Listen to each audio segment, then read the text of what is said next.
Hello, everyone. Welcome back for part two. We're going to turn our attention to rhythm and meter, which is perhaps the most salient feature of a piece of music. We love to move to music. It's no, it's no curiosity why the choreography and music have such a strong relationship to one another. And I think we try to feel music in our bodies a whole lot. And the first thing that we sort of glom onto is the sense of rhythm or meter or pulse in a piece of music. Um, Rhythm is something that can be a very complicated aspect of a piece of music, especially when it is the feature of music or the feature that is being most highlighted. Thinking right now of a lot of African music that where the primary center of focus is a complicated layering of different rhythmic ideas to create what we call polyrhythm or polymeter. You might recognize the beginning of that word from polyphony, poly meaning many, in this case, rhythms or meters at a given time. And that's when we have a particular density of rhythmic activity in a piece of music. I'm going to pull up my lecture notes once more to give us an idea of where we're headed. We're dealing with the bottom right-hand side of my lecture notes at this moment. We're talking about really rhythm and meter, the heartbeat or the pulse of a piece of music. And so my flow chart here leads us to the first question, which is, how do I identify a rhythm or a meter in a piece of music is to first identify whether it's regular or repeating or irregular. We're going to deal with regular divisions of time first. We're going to keep it simple, no, I guess pun intended, in talking about simple meter first. And that's when we encounter the division or grouping of two beats or multiples of two. So simple time is probably easily the most common meter that we encounter in popular music, certainly. And it also is dominant outside of popular music in the Western classical canon, and certainly other areas, but where we're feeling things grouped or divided into two. And the most common expression of simple meter is going to be the time signature 4/4. 4 on the top, meaning that there are 4 main beats that we're listening to, and the bottom number represents the pulse that we're listening to that gets the beat.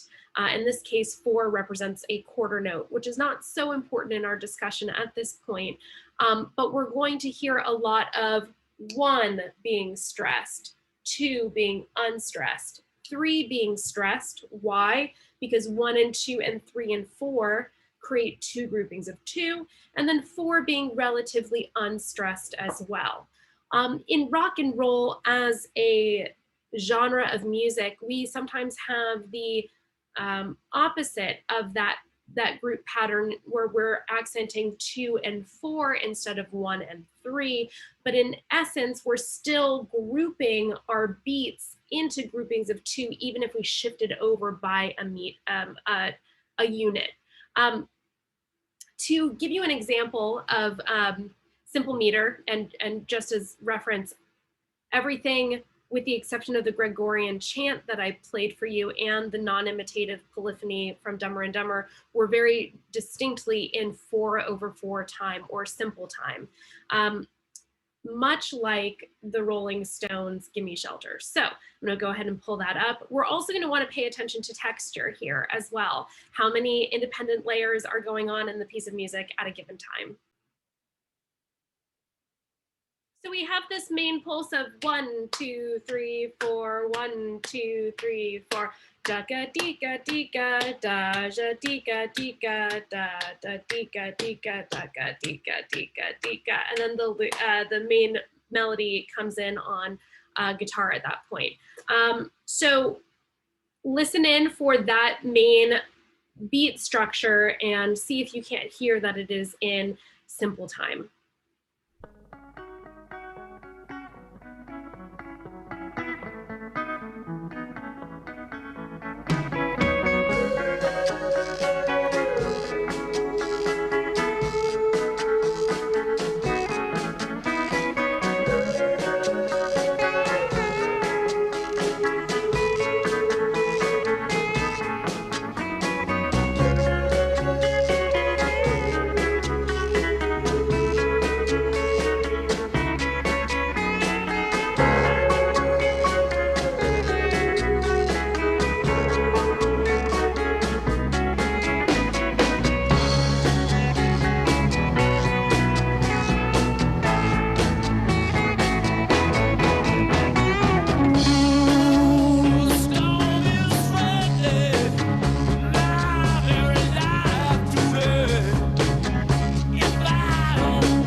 So a lot of times the placement of the lyrics can also help illuminate the beat structure or the metric structure in a piece of music.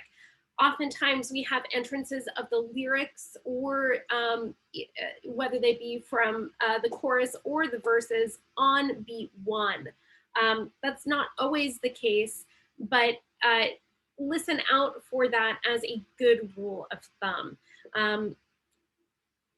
Another regular repeating division of time is compound time, and that is where we're dividing or grouping the pulses in the meter in threes. So simple time creates a very kind of 1 2 1 2 march-like feeling, versus compound time, which has a kind of more circular feeling. 1 2 3 1 2 3 1 2 3. It's often felt in one. Although we occasionally have very interesting intersections of both simple and compound time. For example, 6/8. For those of you who are very hip to fractions, 6/8, you can divide that into two groupings of 3, 1 2 3 4 5 6, or three groupings of 2, 1 2 3 4 5 6. Combining the two creates an interesting effect, and that is, like I said, polymeter or polyrhythm. Before we get into that, let's talk about compound time on its own. They are not compound time examples are not nearly as frequent as simple time examples in popular music, but here is a very vintage classic, Seal, Kissed by a Rose. So we're going to be listening to a Jaga 1 2 3 1 2 3 1 2 3 1 2 3 1 2 3 1 2 3 1 2 3 1 2 3. So it's a fast compound time, but it is a division of 3 for sure, and it's felt in a larger pulse of 1. But that is indeed compound time. Let's give it a listen.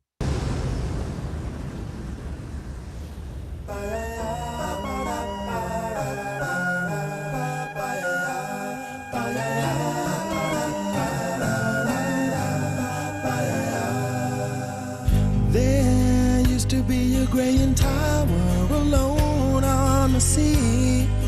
You became the light on the dark side of me.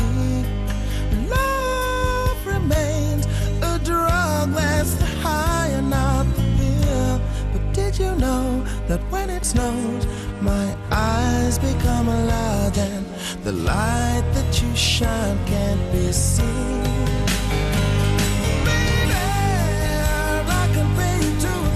From a rose on the grave.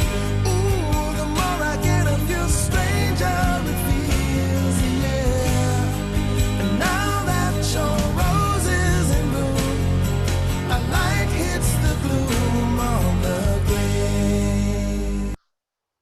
classic, and I'm sure you didn't know that it was a part of a Batman film, or maybe you did. But it's included in the music video, so none of us can forget. Pulsing of 3, though, it oftentimes is paired with this feeling of rubato, this flexibility, this pushing and pulling of time to make it sound even more romantic occasionally. But we're going to get to rubato in a second. I want to talk about one more regular grouping of time, and that is asymmetrical meter. And asymmetrical meter means that we're grouping beats of 3 and 2 together in a repeating pattern that has irregular stresses to it. Irregular in the context of using groupings of 3 and 2. There are many traditions and genres of music that use asymmetrical meters. Probably the most well-known, and the one that I'm going to play an example of, is the tango.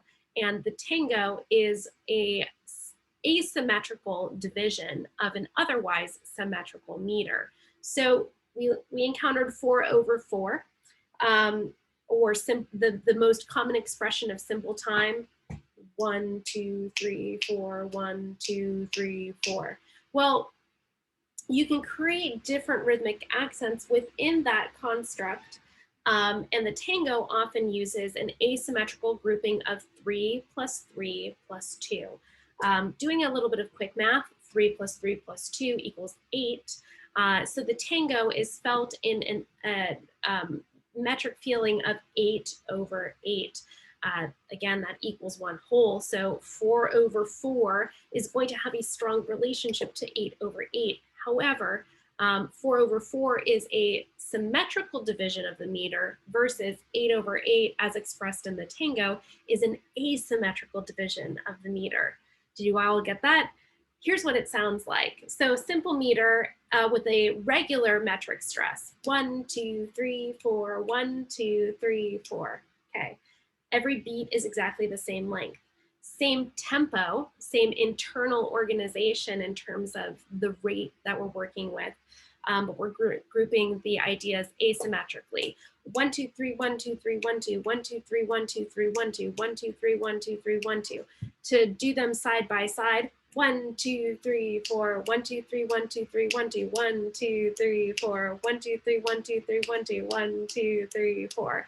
So what we're going to hear in the next example is the pronunciation of the tango rhythm, this asymmetrical grouping. This example also begins with rubato, which is particularly helpful to defining some of the terms I want to cover. Rubato is that flexibility of time where things push and pull. We have an internal organization, however, it's not as easily decipherable to the listener as regular metric feel. We often encounter this at the beginning of a song, often to give the illusion of mystery.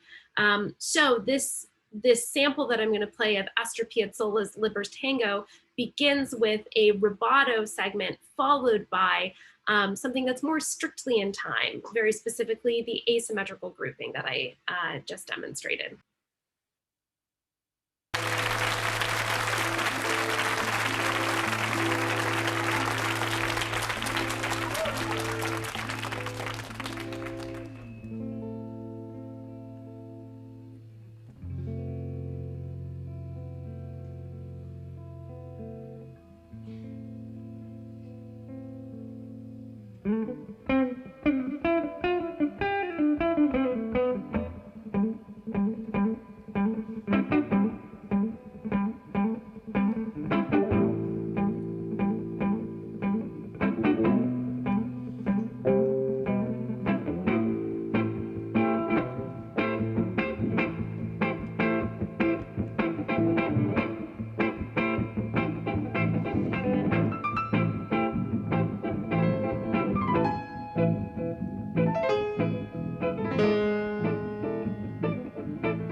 Do you hear the bass going 1 2 3 1 2 3 1 2 1 2 3 1 2 3 1 2 1 2 3 1 2 3 1 2? There's lots of dynamic differing layers that are happening here. Again, that's somewhat obscuring perhaps our interpretation of what's happening metrically.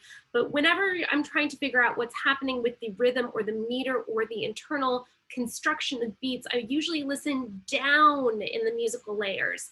The lower instruments generally are slower moving and therefore accenting the larger and more important parts of the meter.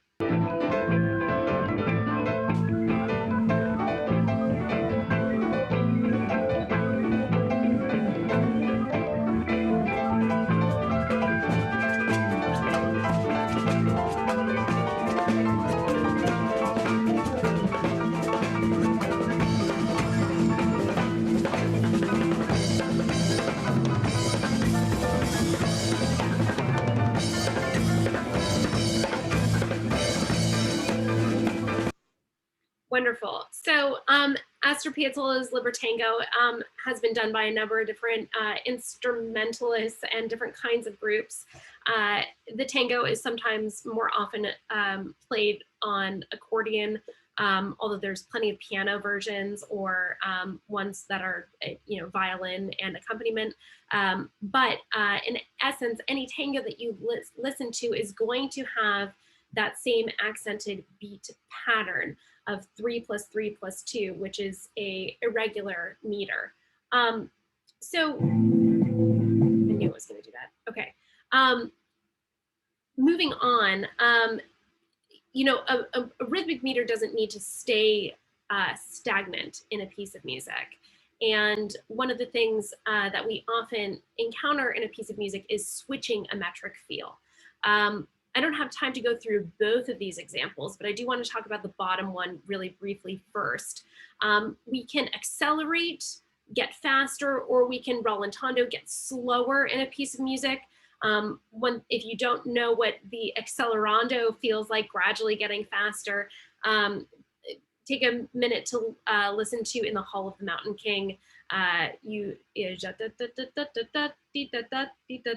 sure you've listened to it. It's part of a number of commercials and films at this point, even though it's a piece that's relatively old. But we're going to listen to Smokey Robinson's Tracks of My Tears, which actually switches metric feelings in the middle of the piece. And what we're doing here, and I'm going to drop us into partway through the song, we're going to start in simple time, and then we're going to enter a contrasting section, which starts to accentuate a compound feeling. And this is just to demonstrate that a meter doesn't need to stay the same in a piece of music. And there's a number of pieces that mix metric feels in a number of very interesting ways. A break that starts to set the lyrics in compound time instead of simple time. The section is relatively short. We could argue if it's just imposition of compound time on simple time at that juncture, but it illuminates the same sort of idea that I'm getting to, which is that you don't have to stay with one metric feel throughout the entirety of a piece of music. And certainly within art music, we see a lot of complications regarding rhythm and meter in the large scale in terms of things being different on a section by section basis. I want to talk briefly about two other more experimental things in rhythm, this idea of irregularity. And irregularity, it comes in a number of different varieties, but the two that I'll talk about is the idea of phasing first, and then sort of additive and subtractive rhythm and meter procedures. So regarding phasing, phasing is an interesting musical technique in which we start two voices monophonically, doing the same thing at the same time. One voice stays steady and the other one pushes ahead, or you guys could go behind as well, the initial player one. And what happens as a result is you go from a very simple, not only texture, but rhythmic feel to a very, very complicated one, where we're listening to two different meters at the same time. And that is, again, polymeter. Let me go ahead and pull up the first example talking about piano phase. It shows you on sheet music a little bit of more about what happens when we're listening to phasing.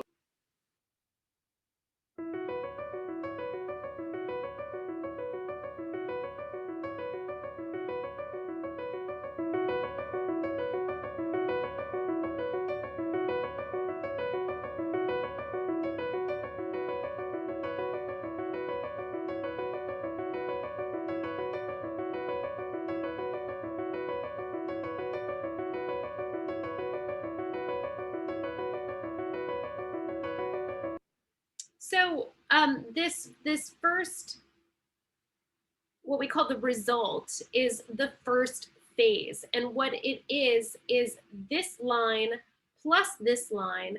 However, player 1 and 2 are phased. They are set apart by 1 unit. In this case, it's a 16th note. And the result is this cacophonous sound that sounds very multifaceted. It clashes a little bit at times. And what the piece does is it moves through different phases or different results by continuing to push one player forward by one unit. In performance, it sounds a little like this. We'll get to the first phase.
So we call this piece a process piece. It sets a musical idea through a system to create a result.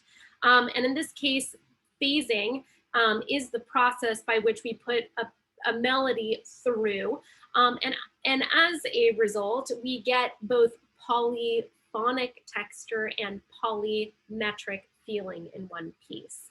I'm going to end our second segment talking about a very well-known piece, and it is printed on the golden record, and that is Stravinsky's The Rite of Spring, which famously caused a riot a little over 100 years ago.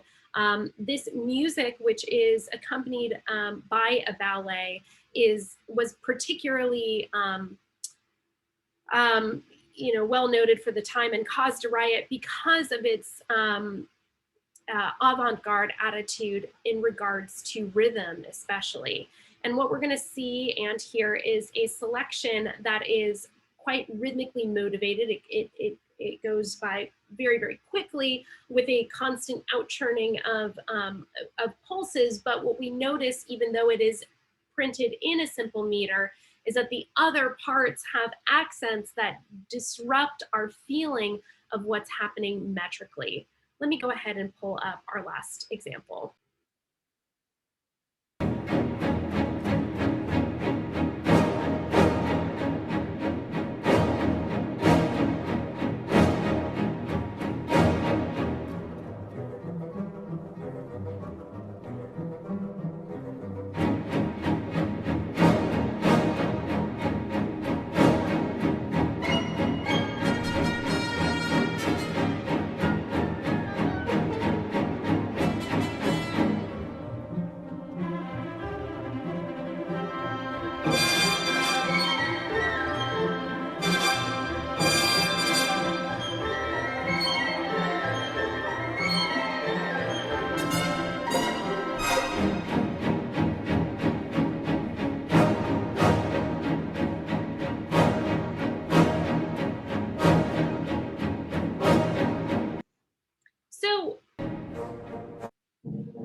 guess this is going to keep playing.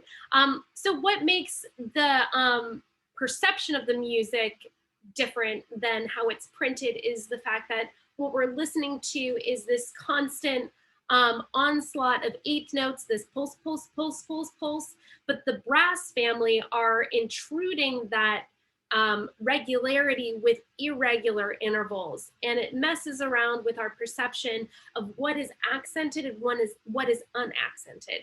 And what is accented and what is unaccented, wow, it's a mouthful, gives us the perception of meter. We encounter this, hopefully, this isn't like a new term for you. Meter is actually something that really is used often in poetry, works of Shakespeare being an iambic pentameter, the idea that a metric feel in terms of the stressed and unstressed syllables creates the illusion of a heartbeat, for example. So meter in music then is the constant and consistent, rather, combinations of stressed and unstressed intervals, or sorry, not intervals, beats rather. And for those of you who don't think accents are particularly important, you'd be very bewildered if all of a sudden I reverse the accents on what I was talking about. It would be much more difficult to understand. So we encounter stress in language all the time, whether or not we are, aware of it or not, or spend a lot of time thinking about it. So that's going to conclude our part 2. Part 3, we're going to discuss form and function in a piece of music, how ideas are repeating. Structure is one of the harder things to grasp and is something that really requires repeated listenings. So, and we'll see you for part 3 shortly.